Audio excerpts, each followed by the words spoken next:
Assalamualaikum warahmatullahi wabarakatuh. Kembali lagi dengan saya Faras Fuzulhaq dari 1BKY. Sini melanjutkan materi berikutnya, yaitu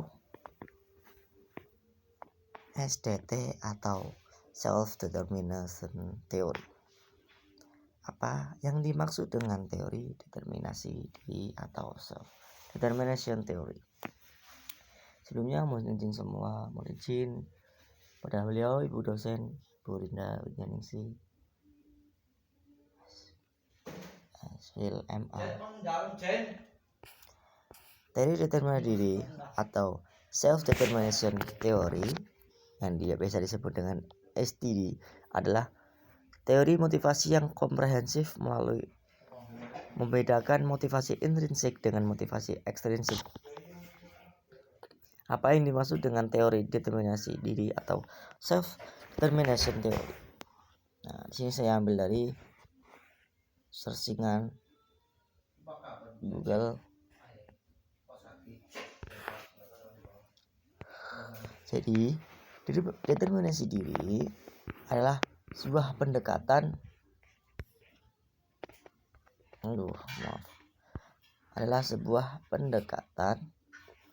motivasi dan kepribadian manusia yang menggunakan metode empiris tradisional dengan menggunakan metateori organismik yang menyoroti pentingnya sumber daya manusia untuk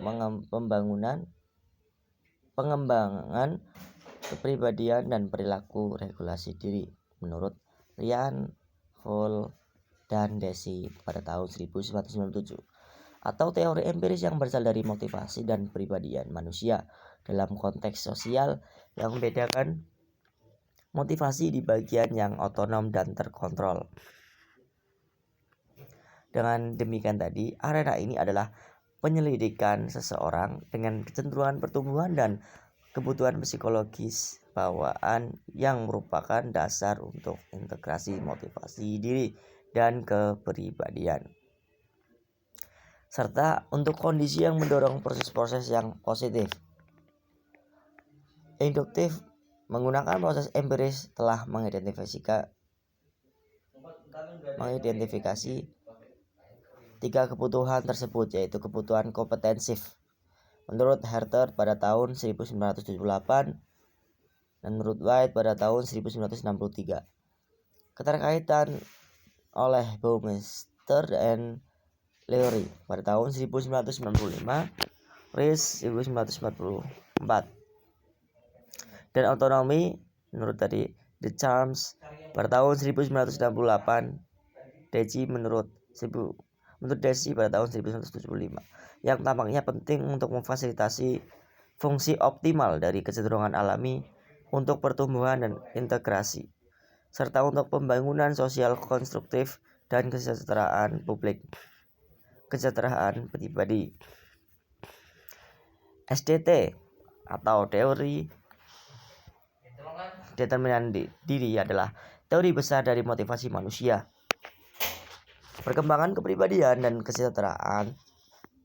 Teori ini berfokus terutama pada kemauan atau perilaku bertekad diri dan sosial dan kondisi budaya yang melaksanakan itu.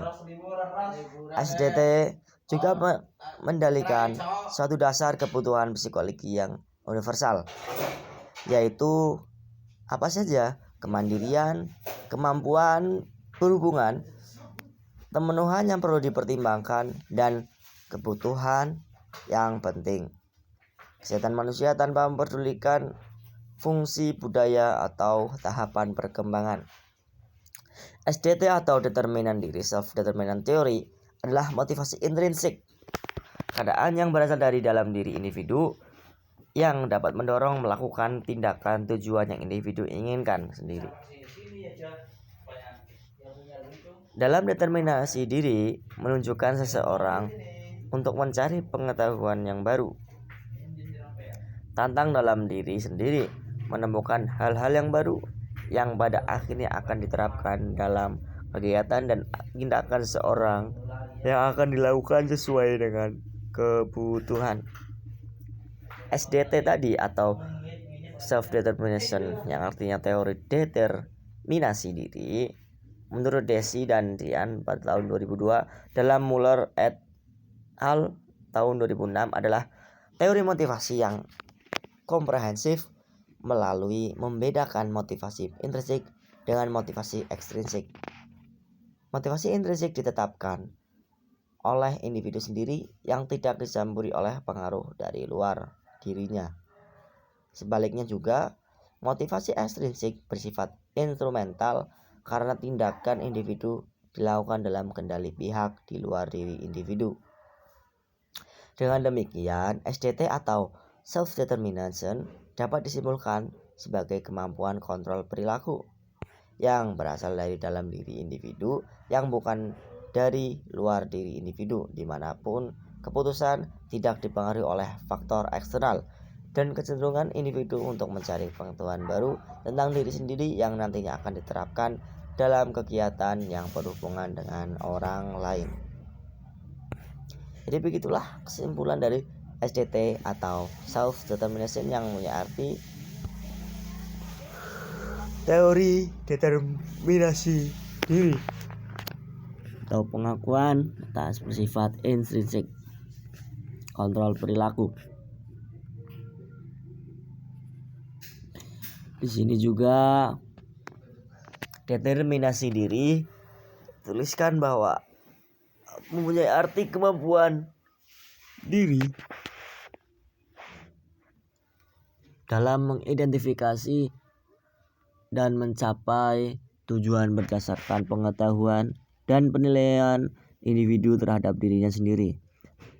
Pengertian ini menurut Field and Hoffman pada tahun 1994 dalam Field, Hoffman and Post pada tahun 1997.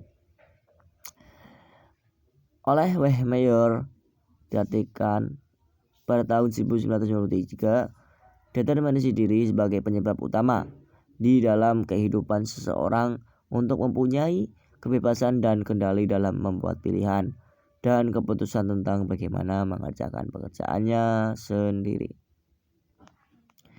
Determinasi diri seseorang menurut Ryan, Kuhl dan Deci pada tahun 1997 terkait dengan motivasi orang tersebut. Seseorang yang memiliki motivasi terhadap tugasnya, maka ia akan mampu melakukan tugasnya tersebut dengan baik dan mandiri. Selain itu, mereka memiliki tingkat kreativitas yang tinggi dalam mengerjakan tugasnya, sehingga diharapkan ia akan menghasilkan prestasi yang memuaskan. Teori determinasi diri menyatakan bahwa ketika perilaku mengikuti kebutuhan akan kompetensi, otonomi, dan keterhubungan, maka individu mengalami motivasi intrinsik. Namun ketika perilaku menunjukkan keinginan pemenuhan nilai lain seperti reputasi, uang, persetujuan, maka perilaku termotivasi secara ekstrinsik menurut Deci dan Ryan pada tahun 2000. Teori determinasi diri adalah sebuah pendekatan terhadap motivasi dan kepribadian manusia yang menyoroti pentingnya perkembangan sumber daya manusia bagi perkembangan kepribadian dan regulasi diri. Menurut Dian, Kuhl, dan Deci pada tahun 2006. Determinasi diri dapat diartikan juga sebagai keteguhan hati untuk menentukan nasibnya sendiri, yang berarti juga tidak pasrah dengan kondisi yang tidak memungkinkan. Berani mengambil keputusan dan tindakan untuk melangkah. Menurut Otong pada tahun 2009, berdasarkan definisi yang telah dipaparkan di atas, maka penelitian ini akan mengacu pada teori yang akan dikemukakan oleh Wehmeyer. Jadi penelitian yang tadi setelah dibahas arti-artinya, makna-makna determinasi diri itu pengertian atau penelitian dari Wehmeyer pada tahun 1997 bahwa determinasi diri yaitu keyakinan seseorang bahwa orang tersebut mempunyai kebebasan atau otonomi dan kendali tentang bagaimana mengerjakan pekerjaannya sendiri dalam menyelesaikan tugas dan tanggung jawabnya dan menentukan cara mereka sendiri dalam bekerja. Dimensi, kita masuki dimensi determinasi diri menurut Desi dan Rian pada tahun 1987. Yang pertama itu dimensi kompetensi. Dimensi kompetensi yaitu kebutuhan kompetensi berfokus pada keinginan untuk bertindak efektif dalam menghadapi lingkungan.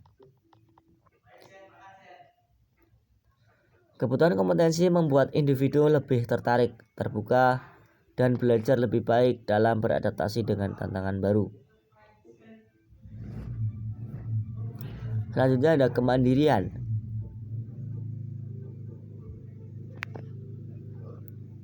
Kemandirian secara etimologis berarti mengatur diri sendiri. Mandiri, teori determinasi diri menilai kemandirian sebagai kunci dalam memahami kualitas regulasi perilaku individu.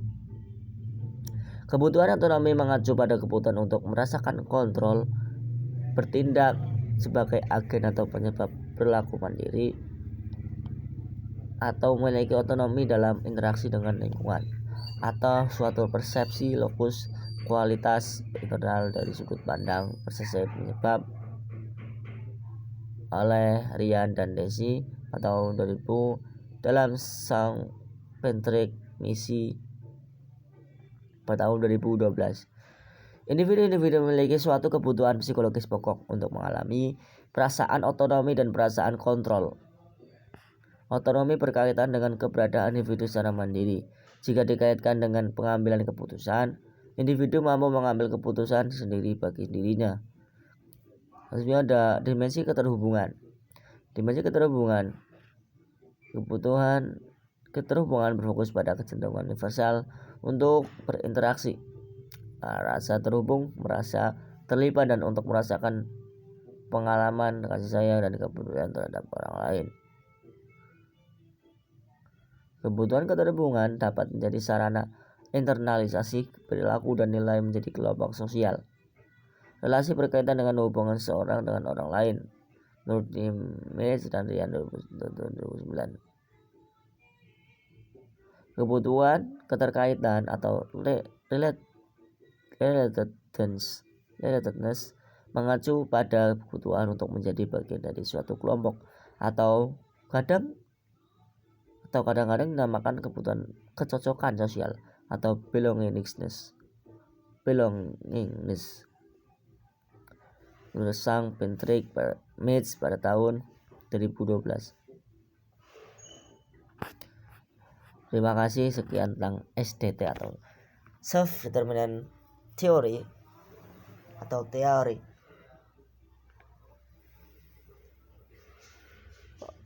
determinasi diri. Dari saya kurang lebihnya mohon maaf. Salam hormat untuk semuanya, salam ketenangan jiwa. Terima kasih. Salam hormat juga kepada Ibu dosen Bu Rinda Wijaningsih selaku pengampu mata kuliah pengembangan dan motivasi diri di kelas kami. Assalamualaikum warahmatullahi wabarakatuh.